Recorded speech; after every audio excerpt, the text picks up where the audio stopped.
j'ai une conviction forte qui me porte, c'est celle que nos singularités sont des forces.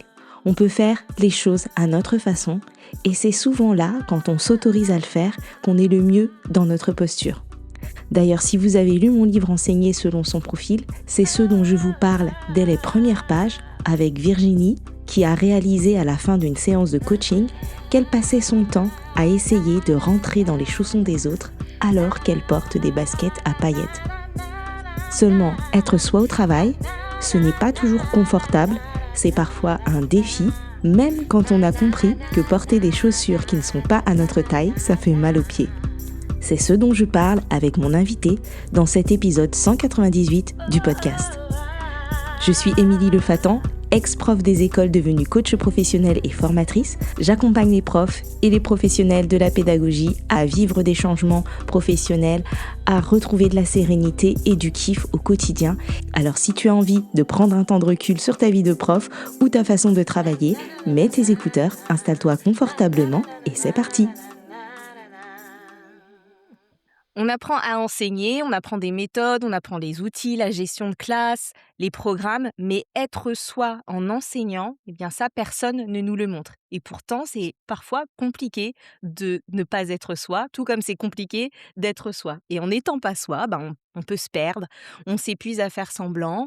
Et c'est là que c'est intéressant, c'est que on n'arrive pas forcément à trouver l'équilibre entre quand est-ce qu'on est soi, quand est-ce qu'on accepte de prendre un peu sur soi. Et la semaine dernière, sur Instagram, une petite note m'a arrêtée dans mon fil. Il était écrit: «Si je sors du cadre, je dérange. Si j'essaie de rentrer dans le moule, j'étouffe». Et cette note, c'est celle de Marie Germain, qui est enseignante au Québec, près de Montréal, et que je suis depuis quelques années discrètement sur Instagram. Et cette fois-ci, je venais de diffuser l'épisode 195 sur le sentiment de décalage, alors je lui ai envoyé parce que ça me semblait résonner et de fil en aiguille, on s'est dit: «Eh bien, si on en parlait ensemble dans le podcast». Et donc me voici, avec vous, avec Marie, pour en discuter. Bonjour Marie. Bonjour! J'espère que les auditeurs vont bien comprendre, mon accent québécois. Ça me fait très plaisir d'être avec toi, Émilie, aujourd'hui, pour, cet enregistrement. Oui, moi aussi, ça me fait super plaisir. Il y a aucune raison que qu'on ne te comprenne pas. En tout cas, je te comprends très bien et donc l'idée là, aujourd'hui, c'est qu'ensemble, on puisse, discuter de ce sujet qui te parle et qui me parle, être soi, au travail. Tu me disais en échangeant, que ce que tu montres, sur les réseaux, c'est Mmh. vraiment toi et est-ce que c'est la même personne, qui entre en classe le matin?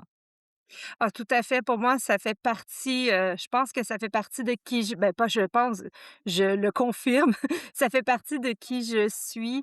Vous allez me voir dans la rue, vous allez me voir en classe, vous allez me voir, dans mes entreprises et parce que j'ai plusieurs entreprises aussi et je suis la même personne, je ne suis pas un personnage d'une place à une autre.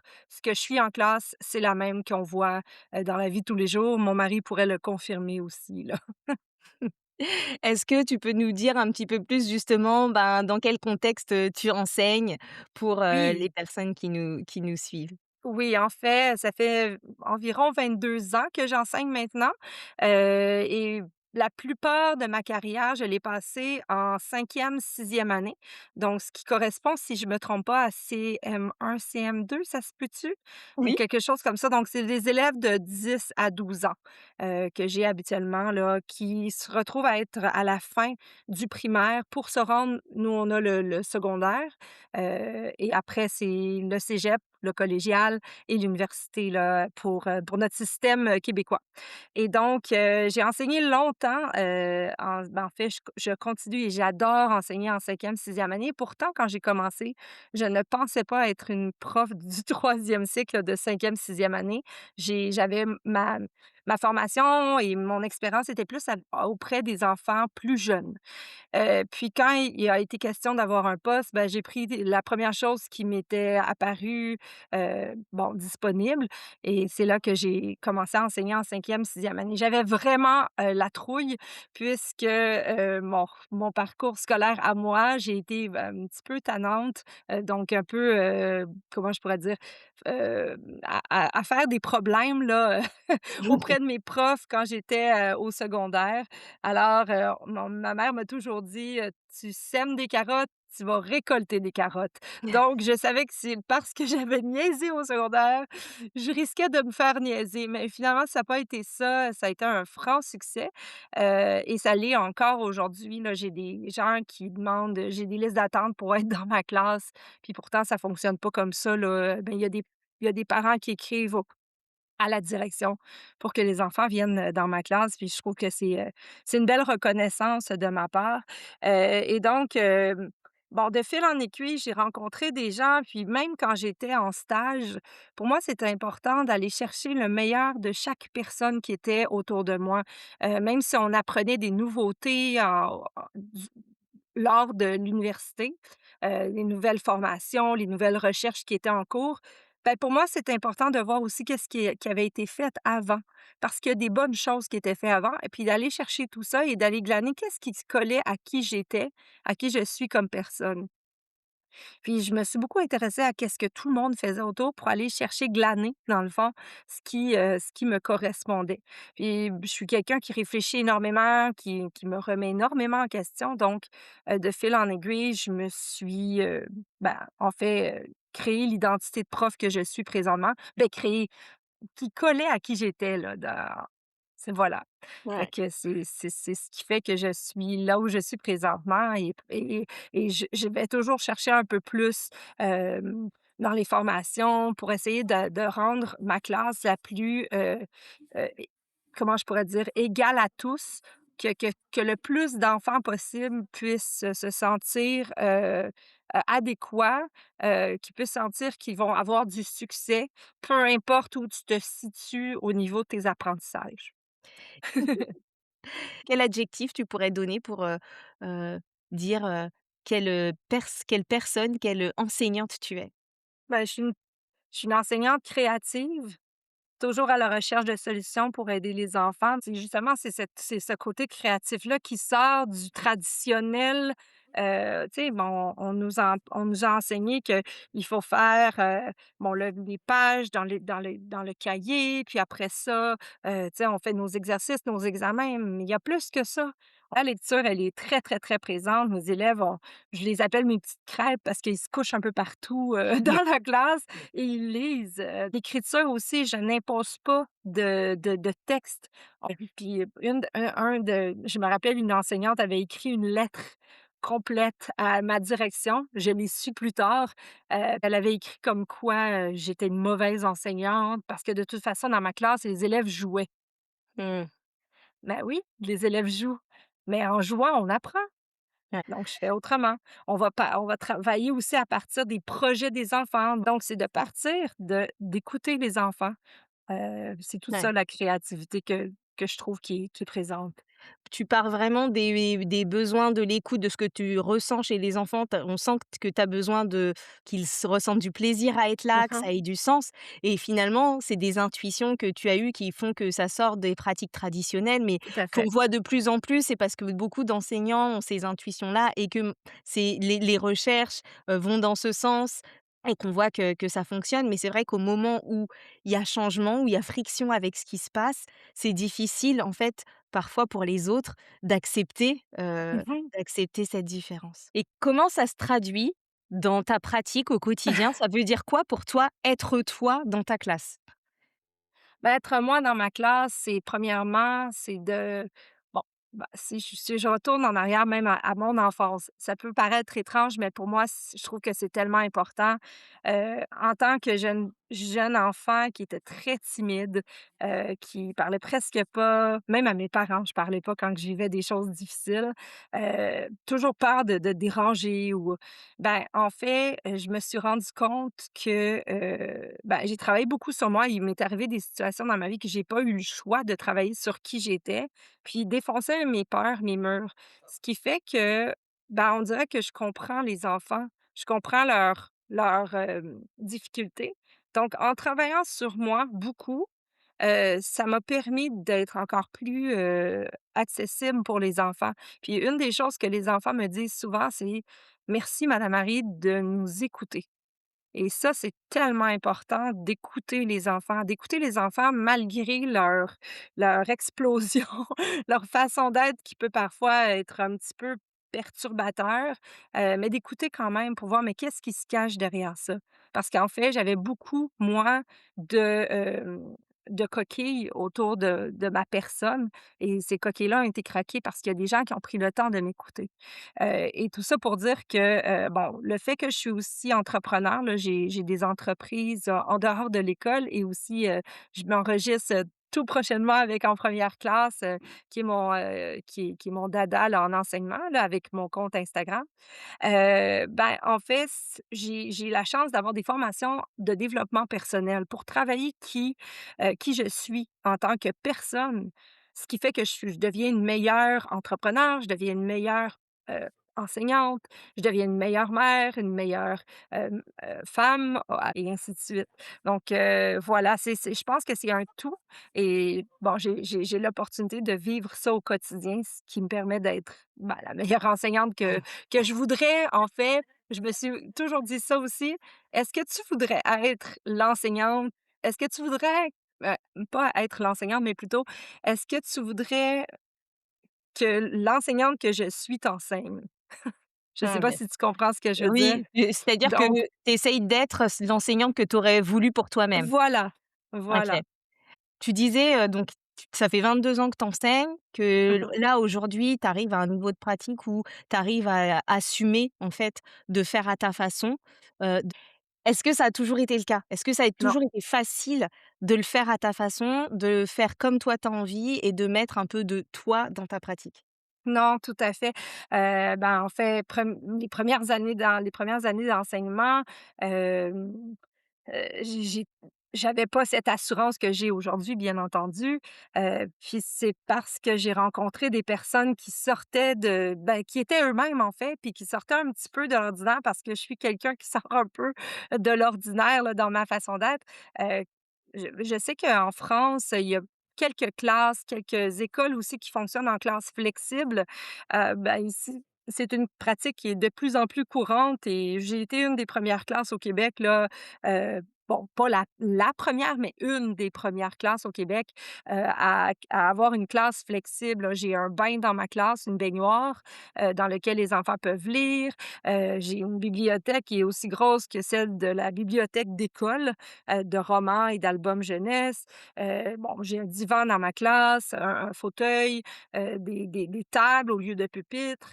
Donc puis on fonctionne beaucoup aussi pour préparer au secondaire. J'ai pensé ma classe et c'était pas juste pour que ça soit mignon, mais vraiment pour que ça puisse être le plus accessible pour les enfants qui, parce que j'enseigne dans des milieux défavorisés, puissent se sentir comme à la maison. Parce que plusieurs enfants ne sentent pas, quand ils sont chez eux, qu'ils sont vraiment dans leur en fait, ils ont pas le sentiment d'être à la maison. Donc c'est beaucoup de choses comme ça que j'ai réfléchi et bien entendu, ça a pas toujours été facile, des incompréhensions auprès de mes collègues, de la jalousie, de la mise de côté aussi, à plusieurs reprises, des lettres d'intimidation aussi que j'ai reçues, par des enseignants qui, n'étaient pas, d'accord avec comment j'étais. Ça a été difficile, mais j'ai pris les moyens pour, justement ne pas perdre la flamme qui est à l'intérieur de moi, la passion d'enseigner. Alors, Mmh. ici au Québec, on a l'opportunité de changer d'école, en fin d'année scolaire, là. On a comme un certain moment où est-ce qu'on a droit de demander de changer d'école. Alors j'ai eu l'opportunité de le faire et j'ai changé, de milieu là, pour pouvoir être capable de souffler un peu. Mmh. Donc ça a été une des situations, là, il y en a eu quelques-unes, comme Ouais. ça. Puis ça m'a beaucoup fait réfléchir et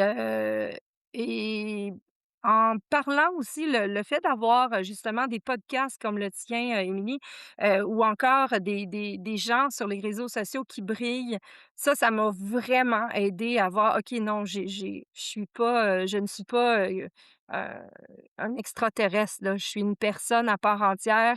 Les idées que j'ai, elles sont bonnes, elles donnent des résultats. Puis, tu sais, je me suis rebâtie, là, si on peut dire comme ça, avec des gens qui ont été, tu sais, une communauté, de gens qui réfléchissaient, qui brillaient, puis qui m'ont ramené tu sais, justement à la lumière, Ouais. là, si on peut dire ça comme ça.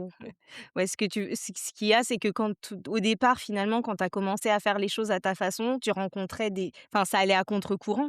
C'est le Tout fait à fait. quand on est soi, parfois être soi, c'est être conforme, mais parfois être soi, c'est aller à contre-courant et à ces moments-là, ben, déjà, soit on doute j'imagine peut-être que tu t'es comparé à d'autres, que voilà et en plus, là, tu as carrément eu des hostilités, de la part de tes collègues. Tu disais donc, des gens qui t'ont carrément écrit des Ouais. courriers d'intimidation, ça va loin. Ouais, tout à fait. Tout à OK. fait. Ça demande du courage d'être soi. Ça demande du courage alors que, bon, on voit comment la société va, comment puis faut se poser des questions et ça, c'est quelque chose, comme je vous disais, je le faisais pour ma classe, mais je suis une personne comme ça qui se pose des questions puis qui se dit: «Attendez là, est-ce que tout ce qui nous est présenté est bon?» Puis de réfléchir et pas d'embarquer dans tout ce qui se fait, présentement, de prendre un pas de recul puis de réfléchir. Puis de réfléchir à: «Ben «Oui, mais moi, qu'est-ce que moi, c'est important pour moi?» Puis d'aller dans ce sens-là. C'est pas parce que tout nous est présenté, même en enseignement, que ça veut dire que tout est bon. Il faut prendre un pas de recul et réfléchir, tu sais? Ouais. Oui, il y a cette idée en fait, être soi finalement, il y a à la fois, re oser remettre en question ce qui se fait déjà, il y a ça, Mmh. le fait de remettre en question, mais il y a au fait aussi le fait d'oser faire ensuite, autre chose. Autrement et puis il y a la partie, ben, d'oser, le porter, l'assumer vis-à-vis de, ben, quand on va à contre-courant des personnes qui sont pas habituées parce que quand on change, quand on fait autrement que les autres, bon, ben, ça vient chatouiller aussi chez les autres de se dire: «Bon, bah, fais pas comme moi». C'est-à-dire que autant toi tu te compares que eux se comparent à ce que tu fais et que, du coup ça renvoie une image, parfois aux autres, qui est inconfortable, quoi.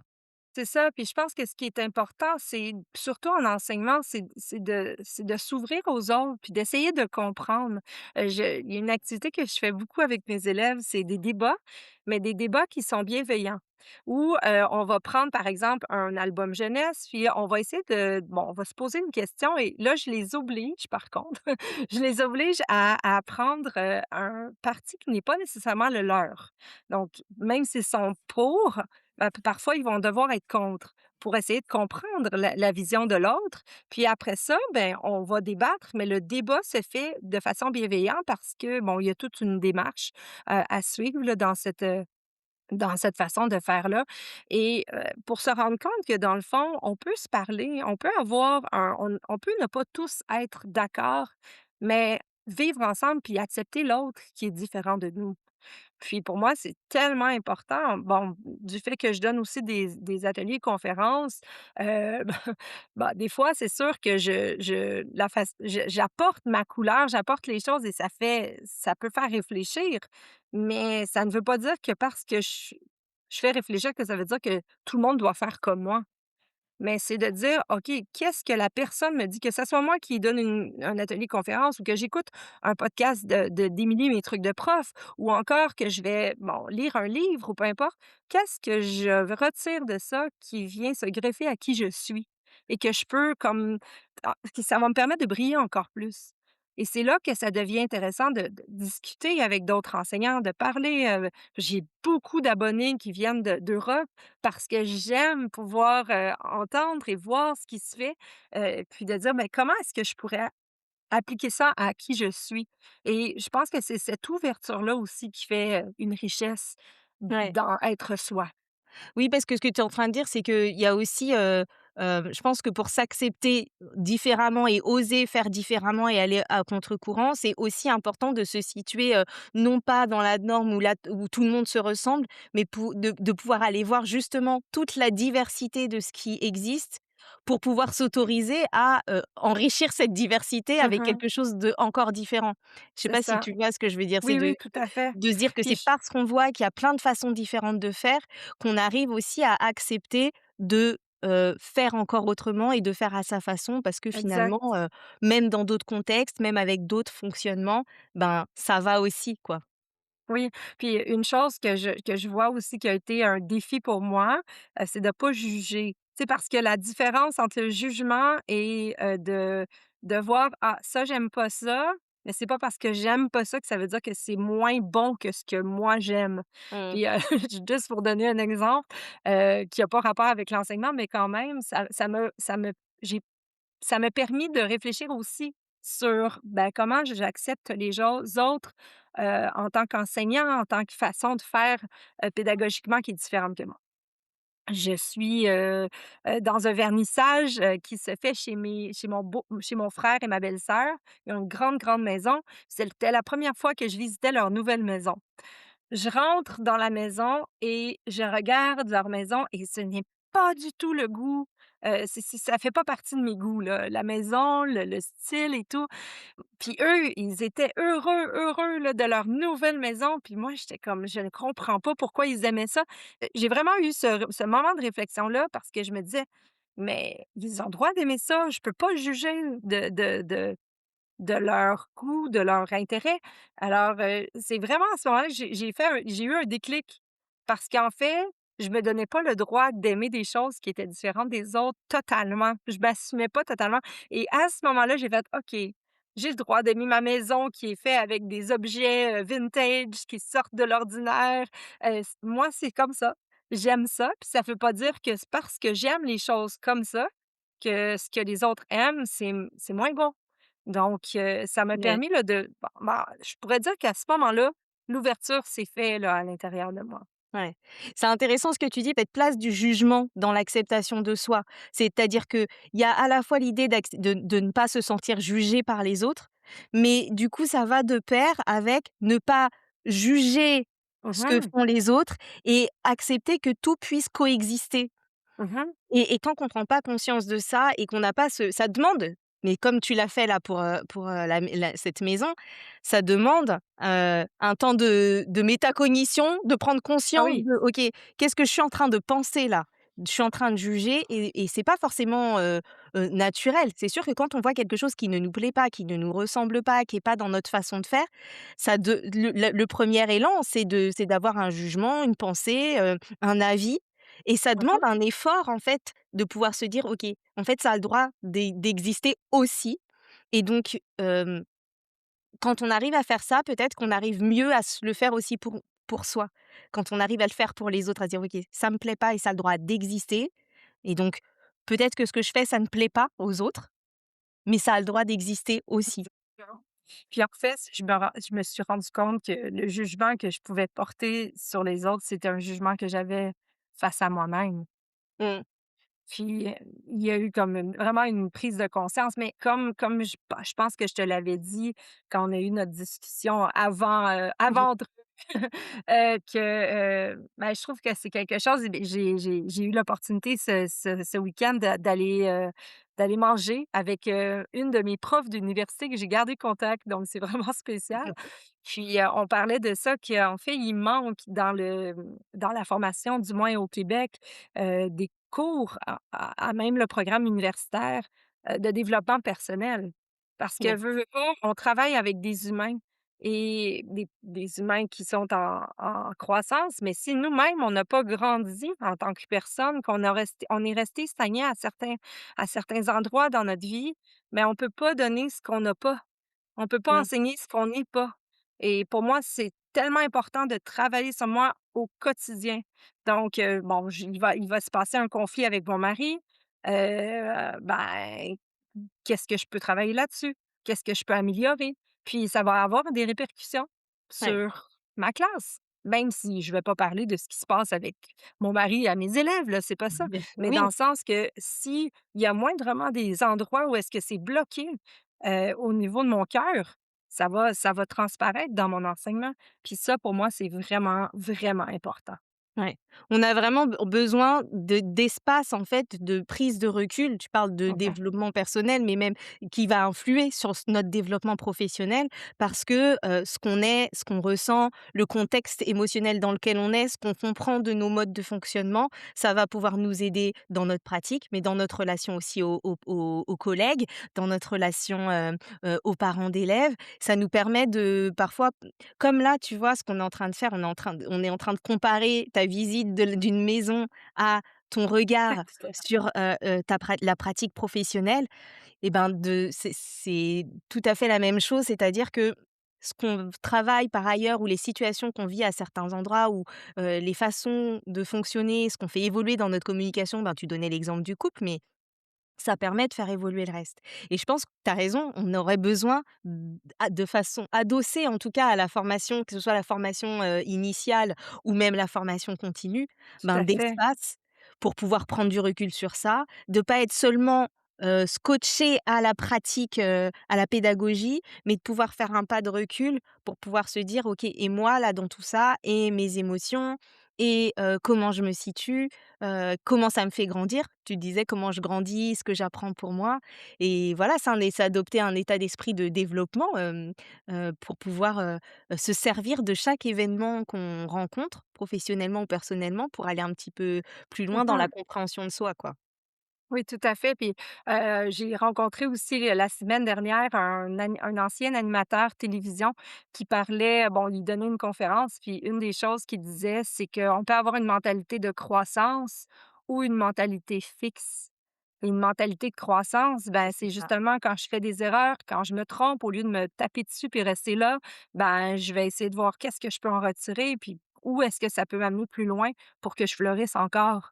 Puis Et moi, je trouve ça tellement important, tout ce volet-là, parce que, c'est un de mes amis qui est aussi en milieu de l'éducation qui me disait, dans le fond, ce que les jeunes retiennent, il me fait prendre conscience de ça. Ce que les jeunes retiennent de l'école, c'est pas les règles de grammaire, mais c'est la relation qu'ils ont eue avec l'enseignant. Donc, est-ce qu'on n'est pas en train de justement est-ce qu'on pourrait pas réfléchir autrement et dire, ben, est-ce qu'on peut travailler sur la relation, sur soi et ça va nous permettre d'enseigner et d'amener les apprentissages à un autre niveau et voilà. ouais. Ouais, bah, je ne peux que qu'abonder dans ton sens, hein, parce que c'est tout à fait ce qui me porte aussi, que ce soit dans les coachings, ben, dans mon livre, hein, qui est typiquement sur ce sujet-là, enseigner, selon son profil pour mieux se connaître et c'est ça, cette relation à soi, en fait, qui permet aussi de prendre soin de soi et de durer, parce que tu parlais d'humain, on est face à des humains quand on enseigne, donc prendre soin de soi, c'est aussi une manière de rester, en bon état intérieur pour pouvoir continuer de prendre Oui. soin des élèves et de soigner cette relation. Mmh. Puis si on a des enfants, même en tant que parent, ce qu'on fait avec les élèves, puis si on travaille sur soi, ben, veux pas, on va être encore des meilleurs parents parce qu'on va Oui, écouter les enfants malgré que des fois c'est le chaos à la maison. Tu sais, il faut prendre le temps que «Wow, qu'est-ce qui se passe là présentement? Bon, est-ce que j'ai des choses à regarder pour moi qui va faire en sorte que mon enfant va mieux écouter?» et c'est ça. ouais. Et puis parfois on rejoue les mêmes choses, hein. J'avais une coachée il y a pas longtemps qui prenait conscience de quelque chose qui l'a bloquée dans la gestion de sa classe et en prenant conscience pendant le coaching, elle s'est dit: «Bah, en fait, je fais la même chose avec ma fille» et et du coup, dans sa posture en tout cas, il y avait, quelque chose de similaire et qui faisait alors moi je l'accompagnais sur sa pratique de classe, mais j'imagine que du coup ce qui a bougé au niveau de sa gestion de classe, ça l'a peut-être fait bouger aussi, dans sa parentalité. Puis, il y a une chose que je fais en classe qui peut peut-être aider, bon, certains auditeurs, je fais le conseil moi, j'appelle ça le conseil de famille. Donc une fois ben, ça dépend du besoin de ma classe, mais en général, je le fais aux 2 semaines. Une fois aux 2 semaines, on prend le temps de, rechercher des solutions, de féliciter et de parler de choses parce que bon, en classe, on a quand même un horaire très, très, chargé. Alors, je prends quand même le temps, une fois ou 2 semaines, des fois c'est plus, là, ça dépend de comment je sens mon groupe, où j'ai comme 3 pots dans lesquels ils peuvent écrire quand ils essayent de régler leur conflit par eux-mêmes. Mais si ça fonctionne pas puis qu'ils ont essayé plusieurs fois, ils vont écrire un petit papier qu'ils mettent dans la boîte et là, ben, je prends le temps avec la classe justement de pouvoir régler les conflits, qu'ils ont pu vivre puis essayer de ensemble de trouver des solutions pour améliorer la chose et ça, c'est magique dans la cohésion du groupe, dans le sentiment d'appartenance, Ouais. dans la chimie qu'on peut créer auprès des enfants et bon, les gens qui viennent pour nous visiter, que ça soit des auteurs, des personnes qui viennent visiter la classe, ils sont à chaque année, ils sont vraiment estomaqués de voir comment le groupe se tient serré Ouais. ensemble, puis qu'ils font attention l'un l'autre. Donc moi, je trouve que c'est tellement important. Donc c'est là qu'ils me disent souvent: «Madame Marie, merci de nous écouter parce que Ouais. je prends le temps, je m'arrête pour ça». Je faisais pareil dans ma classe et c'est vrai que c'est assez, vertueux, Ouais. ces moments, et par contre, ce qu'on observe, c'est qu'on le fait p dans les classes, mais on le fait pas p toujours dans les équipes pour adultes. Pourtant, c'est aussi des effets de groupe C'est vrai, c'est et vrai, ça aurait aidé, et plusieurs de ça mes peut situations, je pense. bah, oui, de prendre le temps de réguler, de chercher des solutions ensemble, de se Tout à féliciter fait. les uns les autres, de se remercier et de Mmh. voir comment on peut encore mieux fonctionner ensemble. Mmh. Mais c'est ça, c'est là qu'on demande aux enfants de faire quelque chose, mais on le fait pas nous-mêmes. Ouais. J'ai vraiment l'opportunité et le privilège, un grand privilège cette année de travailler dans une équipe où il y a une belle cohésion et je pense que je suis dans l'école, qui rejoignait mes valeurs et ça, c'est vraiment important aussi de se retrouver à une place où on va être bien. Si on n'est Ouais, pas bien, ben, je ne sais pas comment ça fonctionne en Europe, mais nous ici, on peut changer. ouais. Tu sais, on a des moyens pour. C'est ça.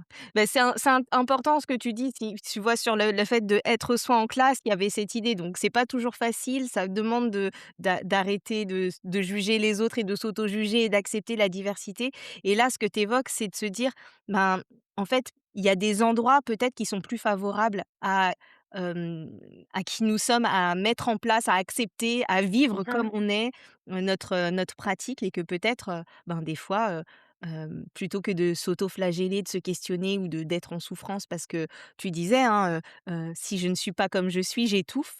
Donc d'étouffer dans sa pratique, ben, Ah peut-être non, que des fois, bouger, changer d'endroit, essayer ouais. ailleurs, essayer d'autres fonctions, d'autres Mmh. missions, ça peut permettre de nous réconcilier avec, se dire: «OK, c'était pas moi Ouais. le problème, peut-être que ailleurs, je peux me sentir plus Mmh. alignée avec ce qui se fait». Oui, tout à fait. Puis j'ai vécu une autre situation où est-ce que, bon, c'était du harcèlement psychologique là, auprès de quelqu'un de plus haut placé que moi. Puis malgré bon, je voyais qu'il y avait comme une certaine distance entre nous. Puis j'essayais vraiment de dire, mais on est des adultes, on peut se parler. Puis j'ai essayé par plusieurs reprises, de différentes façons pour essayer de faire comprendre à la personne qui j'étais, mais aussi pour la comprendre elle. Et malheureusement, ça n'a pas fonctionné. C'est pour ça que j'ai décidé de bouger parce que justement, ça fonctionnait plus malgré toutes mes tentatives. Donc à un moment donné, faut comme tu dis, Émilie, faut arrêter de s'auto-flageller et faire ce qu'on a besoin pour du moins si c'est quelque chose d'important. Moi, c'est important pour moi de continuer d'enseigner. C'était un ça fait partie de moi, là, j'en vis. Donc je voulais pas mourir à ça. Ben, je change. Je trouve des moyens pour changer, là. Ouais. Donc, C'est parfois c'est pas toujours facile, mais en tout cas quand on peut le faire, c'est bien de pouvoir mmh se l'autoriser. Je tout voulais te à fait. demander, bah, aujourd'hui, tu réussis en tout cas à mettre plus de toi dans ta pratique, à assumer, d'aller parfois à contre-courant ou d'oser faire des choses, différentes de ce qui peut se faire et tu es dans un contexte, qui le permet et qui l'autorise.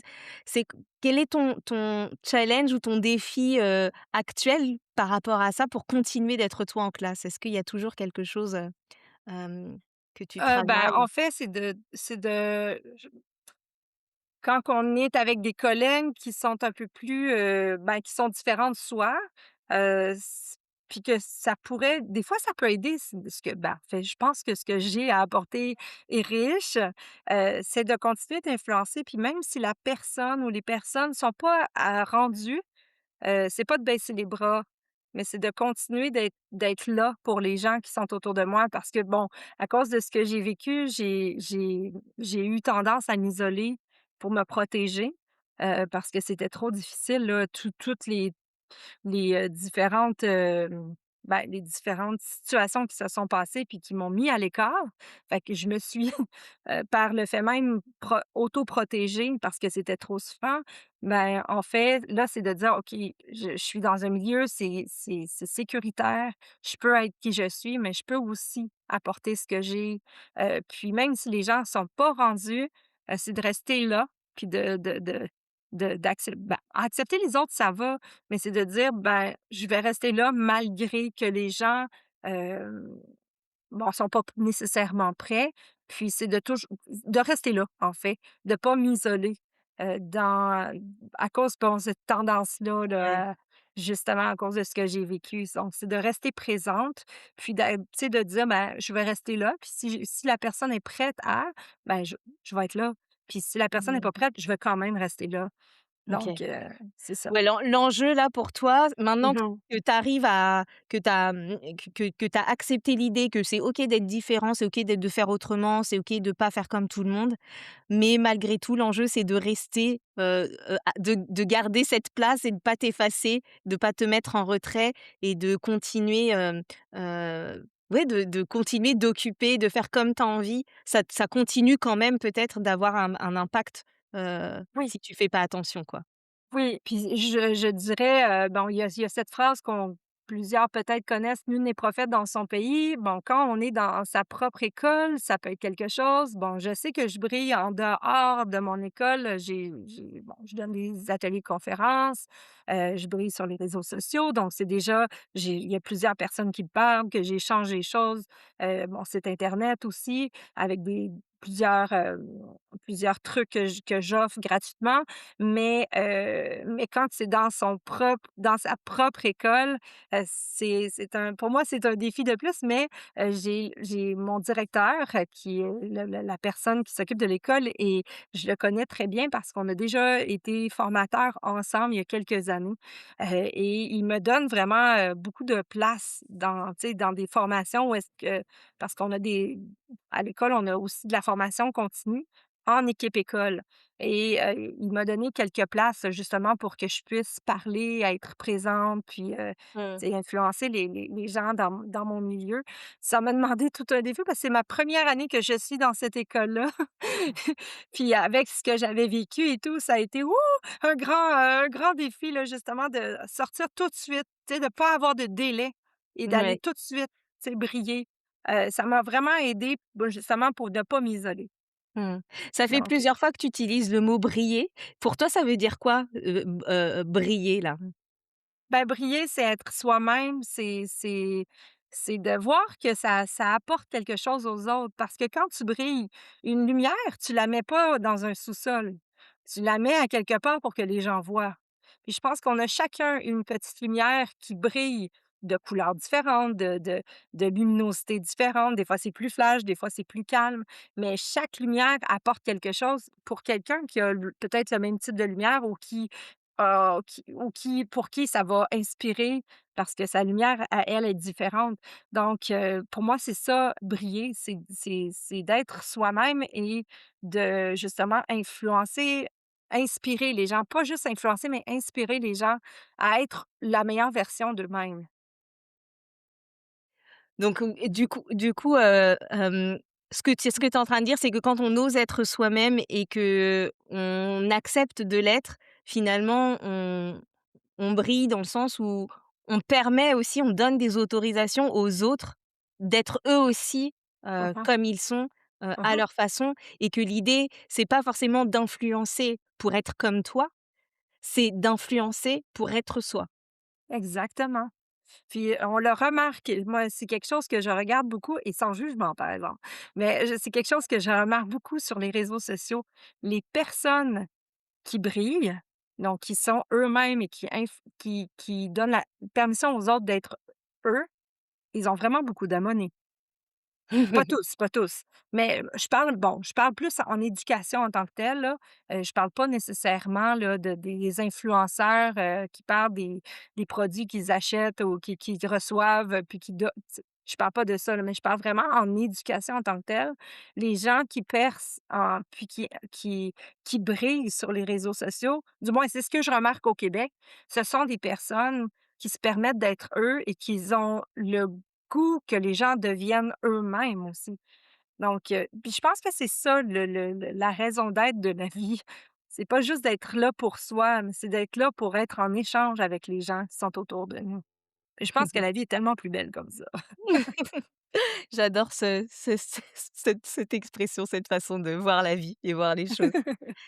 Ah, Beh, sinon, ma grand-mère disait: «Le pire, c'est de l'accepter. Accepter qui on est, accepter d'être en relation avec les autres puis d'être blessé». Parce que d'être en relation, ça veut dire qu'on va encore être blessé. Parce que c'est ça, être avec des humains, c'est vivre avec son cœur, c'est d'accepter qu'on va peut-être être blessé encore.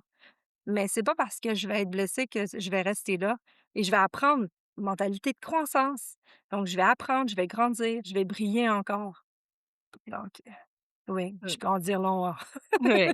Mais on peut rester sur ça et se dire en tout cas que, voilà, être soi, c'est briller pour donner aux autres, voilà, l'autorisation, d'être soi et quand on est soi et ben, on se sent mieux, on n'étouffe pas Tout dans à sa fait. pratique comme tu le disais et ça demande en tout cas ce que je retiens aussi, c'est que même quand on l'a compris, même quand on s'autorise à l'être, ça demande de continuer, d'être vigilant à ça et de voilà, c'est pas facile en fait d'être soi. Non, non, non, c'est ça demande énormément de courage.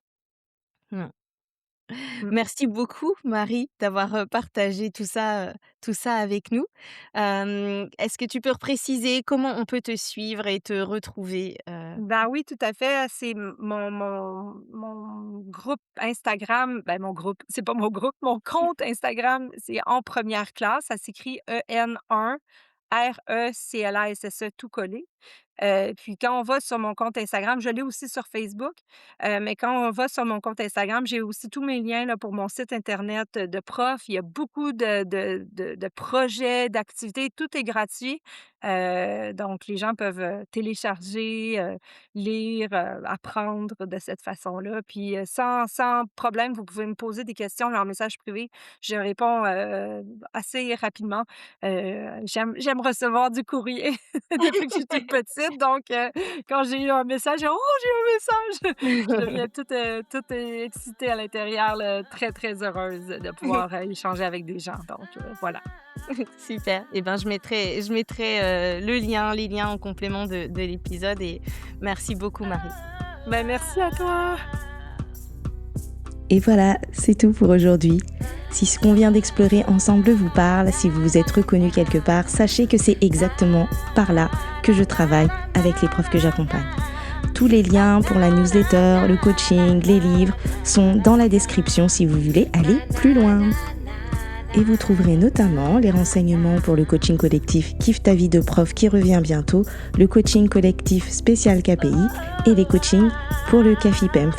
Et si vous avez besoin d'aide pour planifier vos vacances, pour vous assurer des vacances sereines, le programme 100% en autonomie Kiffe tes vacances est toujours disponible.